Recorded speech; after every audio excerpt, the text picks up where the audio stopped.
మారి ఈ నీళ్లు తీసుకెళ్ళి బిందు ప్రధానులకి మీరు వడ్డించండి అని అన్నారు.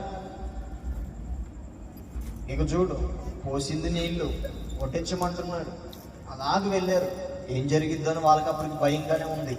కానీ ఎవరైతే ఆ పెళ్ళు ప్రధానునికి ఆ యొక్క నీటిని అందించారో వారు తాగి ఎంత మధురముగా ఉందో, హల్లెలూయా, ఎంత మధురముగా ఉందో.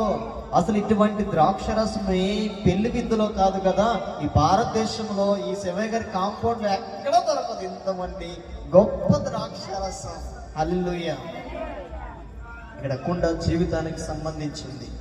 కుండ నీ యొక్క జీవితానికి సంబంధించింది. ఈ కుండలో ఏం నింపుకోవాలి? నీ వాక్యం, ఇప్పుడు చెప్పే వాక్యము నింపుకోవాలి.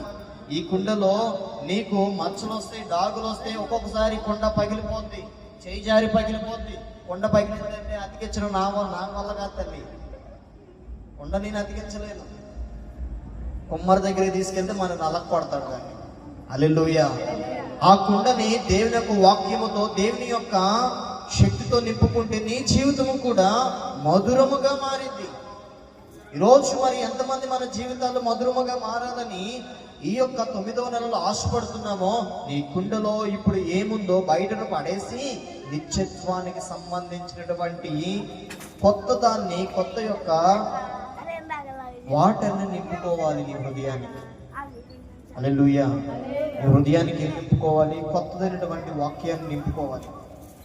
నీ కుండకి కనుక వాక్యం లేకపోయిందనుకో, సరే వాక్యం లేకపోయినా ప్రార్థన లేకపోయిందనుకో, కుండ పగిలిదే పగులు, కుండ పగిలిపోద్ది. ఇక సమస్యల వలయం తయారైపోద్ది. ఇక